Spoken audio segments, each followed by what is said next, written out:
Bonjour, bonjour, bonsoir, bienvenue à Atelier Librairie, le livre voyageur animé par Fabienne Roch et moi-même, Bruno Lalonde. Nous sommes à Montréal le 24 mai 2021.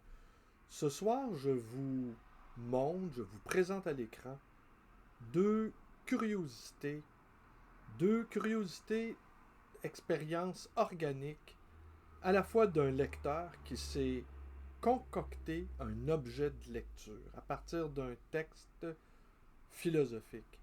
Le deuxième ouvrage que je vais vous montrer, lui, c'est la matrice d'une pensée en mouvement.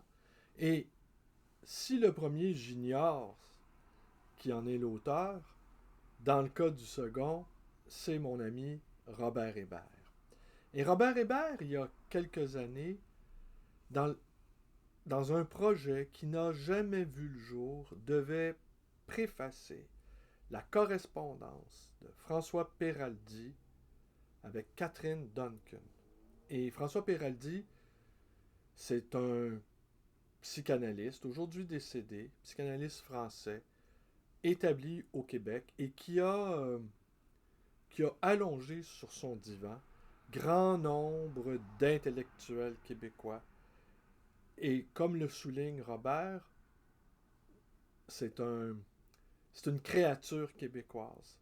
Alors donc, le projet n'a pas vu le jour, pour des raisons qu'il ne m'appartient pas ici de vous expliquer, mais soyez sans crainte, un jour je dirai tout. Et l'histoire, elle est drôlement intéressante, inquiétante, mais intéressante. Et puis, le projet n'ayant pas vu le jour, Robert qui devait, mais on est quelques années plus tard, et le texte de cette préface modifié, transformé, bonifié, va être publié finalement dans la prochaine livraison du collectif La Compagnie à numéro. Collectif qui devrait paraître aux alentours du 15 juin. Et on insiste beaucoup sur la date parce que le projet a été mis en branle à la fin de l'hiver, oui, à la fin de cet hiver de force, de cet hiver de confinement. Et c'était impératif pour Fabienne et moi que ce numéro voit le jour avant le solstice d'été, avant que nous entrions dans la lumière de l'été. Voilà. Et là, il m'a été donné, parce que Robert m'a confié son objet, sa matrice, comment il a articulé, comment s'est construit son texte. Je vais y revenir. Je vais vous montrer maintenant un autre objet, avant de vous montrer celui de Robert. Celui-ci. Un des objets de lecture les plus étranges qui m'ont été donnés de, de voir dans ma longue pratique de libraire. Je vais vous le montrer. Voyez? Alors, c'est Gabriel Marcel, Position et approche concrète, ou Mystère ontologique, avec une introduction de Marcel Decorte. C'est paru aux éditions Novelerte, à Louvain, en Belgique donc. Et on ne sait pas c'est qui. Il n'y a pas de propriétaire. Mais regardez, et l'ouvrage a été publié quand? Attendez, je vais vous montrer, je vais vous le dire en tout cas. Ça a été imprimé en 1967. Alors, je vais vous montrer la tranche. Je ne sais pas si vous voyez bien. Alors, on l'ouvre. On va prendre et chacune, en fait, les principales conceptions de l'auteur se trouvent indiquées par ce ne sont pas des post-it. Je pense que les post-it n'existaient pas à l'époque. Alors, ouais, ce sont des post-it, ouais. Alors, on y trouve, allez, prenez, si je prends cet exemple-là, je vais vous le montrer.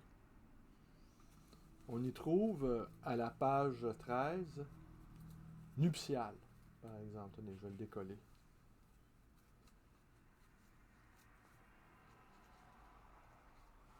Voyez? Est-ce que vous le voyez, nuptial? Oui, on voit nuptial. Tenez, nuptial. Un être nuptial. On y trouve l'être. Alors, voyez? Tenez.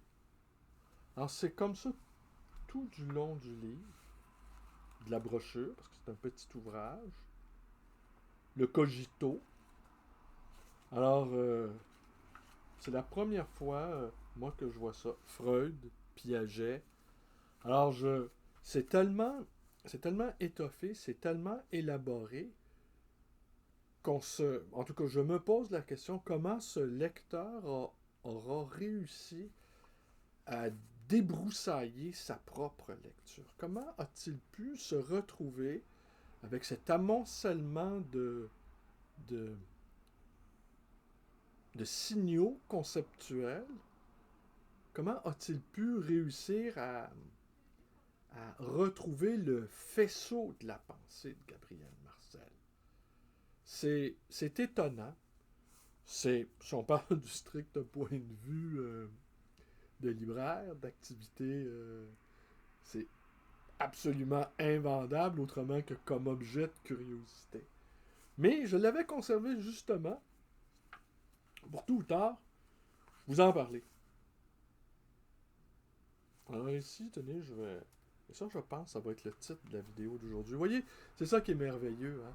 C'est qu'on trouve des objets livres, des objets transformés par des lecteurs un peu barjots dans ce cas-ci, qui deviennent l'occasion d'une réflexion. Est-ce que cette personne, au début des années 70, parce que c'est pas sûr qu'elle l'a lu dès sa parution en 67, pouvait s'imaginer, près de 50 ans plus tard, plus de 50 ans plus tard, qu'il y aurait un type à Montréal, via les satellites américains ou les câbles sous-marins, se retrouverait à parler d'un livre qu'il a lu il y a 60 ans. Alors, je vous montre. Alors, et ça va me servir de titre, ceci. Est-ce que vous arrivez à lire?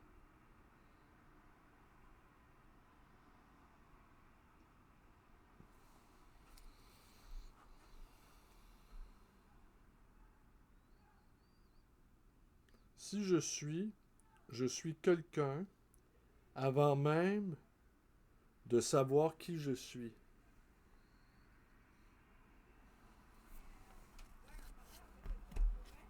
Voyons maintenant le deuxième objet.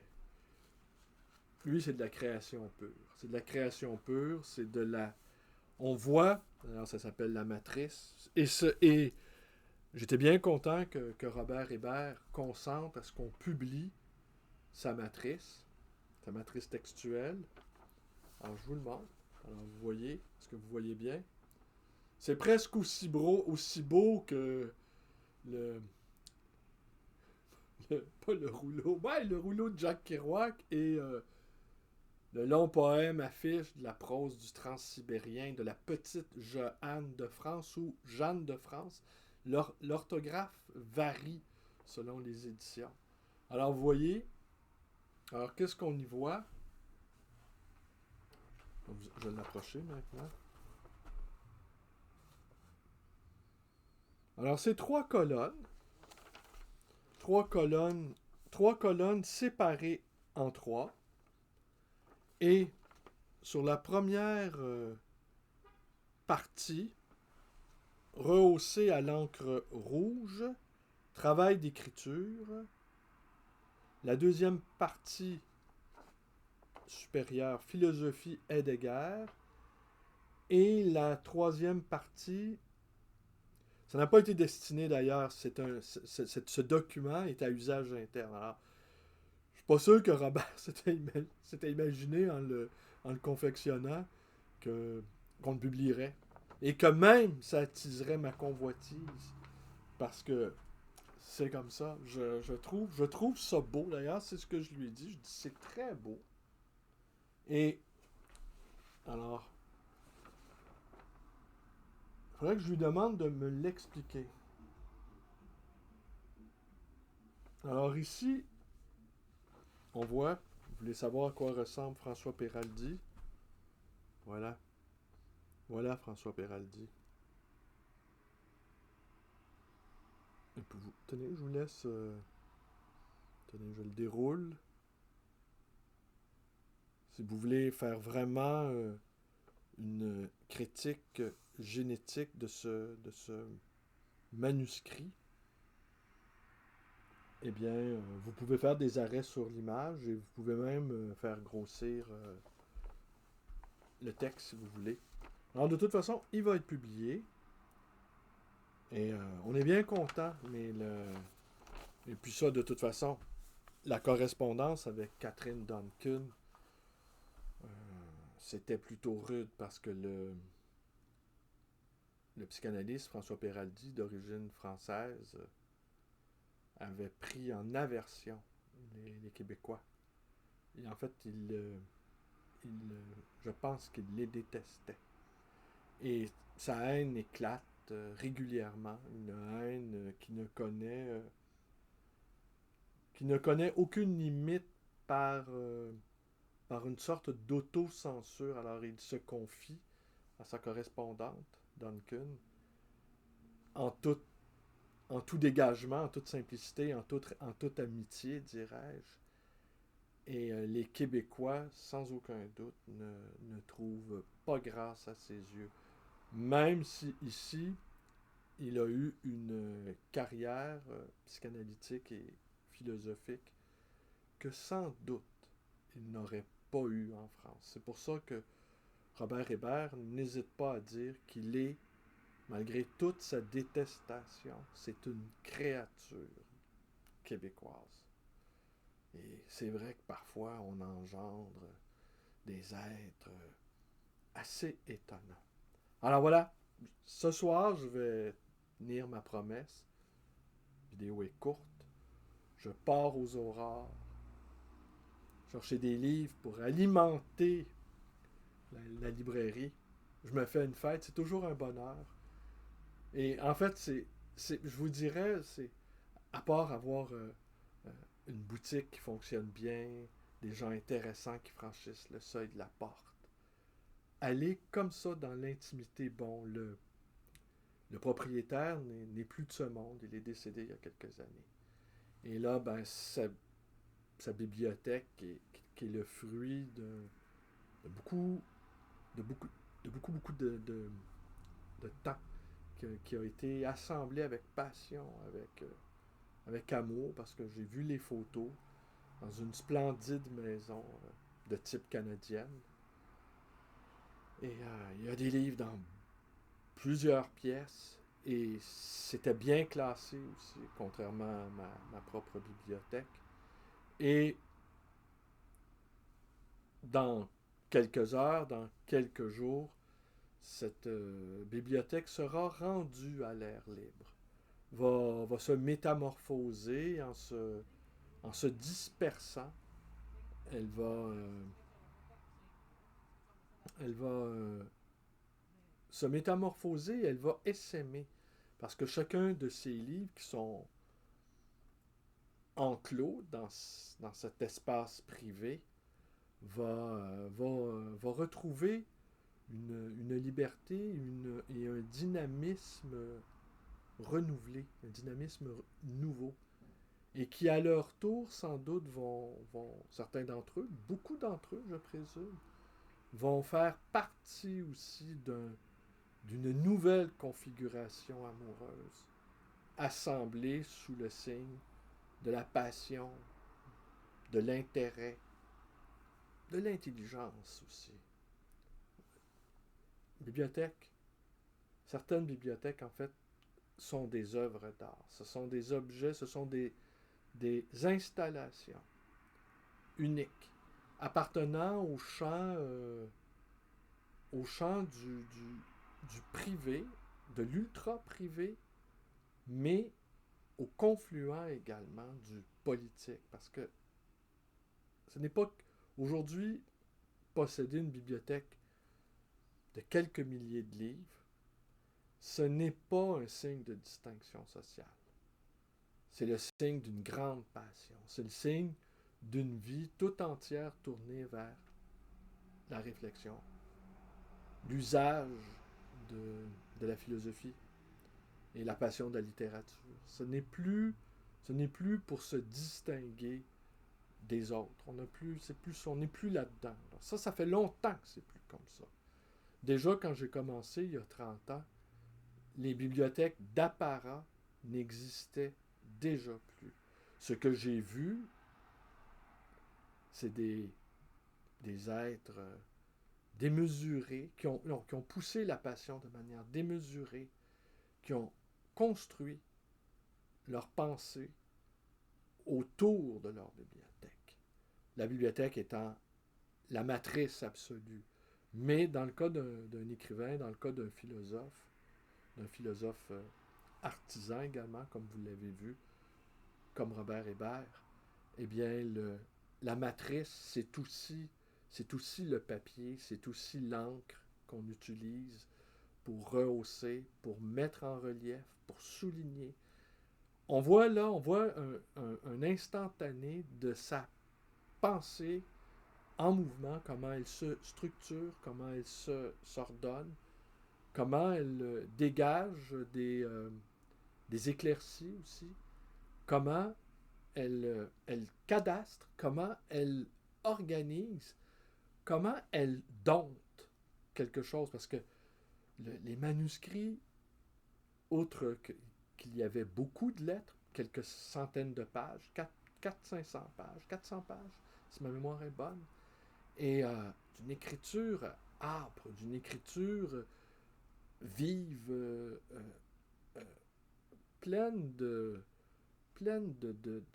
violence neptunienne, j'aurais envie de dire. Il y a on sent le flot grondant affleuré à la surface du papier.